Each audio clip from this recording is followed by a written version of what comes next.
think your emotions make you real. You think they prove you're human, deep, different from everyone else. But all they really do is make you obvious. Every time you feel something, you broadcast your next move to anyone intelligent enough to watch. If you're brave enough to hear why your own feelings turn you into a predictable pawn, watch till the end. Most won't.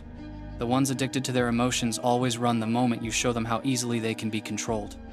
You claim you're complex, but your reactions are painfully simple. Anger makes you louder. Fear makes you smaller. Jealousy makes you competitive. Love makes you blind. Anyone who understands this doesn't need to know you personally to predict you. They only need to see which emotion owns you in the moment. Once they know that, they don't negotiate with you. They program you. And because you mistake your reactions for authenticity, you never notice you've become someone else's script. You reveal everything without realizing it. The way your voice changes when you're insecure. The way you over-explain when you're guilty. The way you go silent when you're hurt. These patterns are signals. You call them just how I am. But to someone like me, they're coordinates. Once I've mapped your behavior to your emotions, I no longer need to guess what you'll do. I only need to decide which feeling to trigger. You talk about trusting your heart, as if it's noble. Your heart is the easiest thing to hack. Make you feel understood, and you'll hand over your loyalty. Make you feel validated, and you'll overlook red flags. Make you feel special, and you'll ignore logic. You think you're choosing, but you're reacting to emotional bait. The one who chose the bait is the one in control, and it isn't you. If you're still listening, like this video. It means some part of you recognizes that your emotions haven't been making you powerful, they've been making you visible. Every outburst you've ever had gave someone data. Every time you broke down in front of someone, you handed them a manual for breaking you again. Every secret you shared when you trusted them gave them leverage. You call it vulnerability, they call it information. You don't see the difference because you need to believe your openness is strength. It isn't. It's exposure. You think hiding your emotions is enough. It's not. Suppression still leaks. Your body betrays what your words conceal. Avoidance, hesitation, overcompensation, all of it points back to what you're afraid to admit. To become unreadable, you don't just hide emotion, you dismantle it. You train yourself to respond with thought instead of feeling. Not, I'm angry so I react, but I'm angry so I observe why, and then decide if a reaction serves me. You call people manipulative when they use your emotions against you, but they didn't create your weakness. They just identified it faster than you did.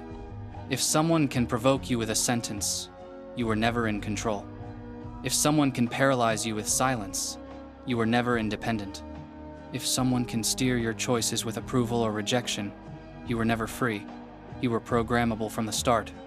Comment "I'm ready" when you feel the sting of realization that the people who've hurt you hardest only did what your predictability allowed. Look at how easily you're moved. A compliment shifts your mood. A notification changes your focus. A minor disagreement ruins your day. Your emotional state is a switch anyone can flip with minimal effort. You call it being sensitive or caring. I call it being remotely controlled. If your inner world can be rewritten by a single external event, then it never belonged to you in the first place. Your need to be understood makes you talk too much. You overshare in the hope that someone will finally get you. But understanding is not neutral. The more someone understands you, the more precisely they can aim. The person who truly gets you is the person best positioned to use you. The same depth you crave becomes the exact depth they exploit. You romanticize intensity. You think feeling everything deeply gives you some special advantage. But intensity is just magnified predictability. The stronger your emotion, the easier it is to steer you. All it takes is pressure on the right nerve. The more you care, the louder your behavior telegraphs your next move. And the louder you become, the simpler you are to control. Share this video if you've ever felt like people knew exactly how to push you and you hated how accurate they were. You ask how someone like me stays in control. The answer is simple. I treat emotions as data, not instructions. When I feel something, I don't obey it, I study it. Instead of "I'm hurt, so I react," it becomes "I'm hurt," which means someone thinks they've found a weakness. Now I decide what to do with that information. The emotion becomes a signal about the environment, not a command I'm forced to follow. Detachment isn't about never feeling. It's about never letting anyone see feeling turn into action. The gap between what I experience and what I show is where power lives. You, on the other hand, have no gap.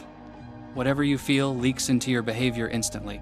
Anyone watching gets real-time updates on your internal state. You call that authenticity? I call it a broadcast. You assume being unreadable means being empty. You're wrong. It means being disciplined. It means refusing to let momentary impulses override long-term positioning. It means letting people guess while you decide. It means smiling when you're bored, staying calm when you're insulted, and looking unchanged when others would crumble. Not because you're faking, but because you've chosen control over expression. You think freedom is being yourself without caring what others think. That's not freedom. That's still a reaction to others. True freedom is when what they think doesn't even enter the calculation. When their approval, their anger, their expectations don't alter your moves. You don't ignore them, you factor them in. But you never surrender your decisions to your feelings about them. You want power, but you behave like a diary left open. You want respect, but your emotions give away every advantage. You want to be unpredictable, but you react the same way every time someone presses the same button. You don't need more confidence. You need fewer exposed nerves. Like this video if you recognize that your emotions have been running you instead of serving you. Killing emotion isn't about becoming a monster. It's about becoming unreadable, untouchable. When people look at you and can't tell if you're pleased, offended, threatened, or indifferent, they hesitate. And hesitation is all you need. Their uncertainty gives you time. That time lets you choose deliberately. Choice, not feeling, is what wins. There is a cost. When you stop letting emotions dictate your actions, you also stop using them to feel alive. No more rush from impulsive decisions. No more drama to prove you care. No more chaos to distract you from how empty most interactions actually are. You trade noise for silence. You trade warmth for clarity. You trade belonging for control. Most people can't handle that silence. They'll go back to emotional chaos just to feel something, even if that something keeps them weak. They'll choose predictable suffering over quiet power. They'll call their dependency love, their reactivity passion, and their instability depth. It sounds poetic. It just isn't effective. The final truth is simple. As long as your emotions are visible, you are readable. As long as you are readable, you are predictable. And as long as you are predictable, you are never the one truly in control. The ones who rule the game are not the ones who feel the most. They're the ones who learn to feel in silence and move without leaving a trace.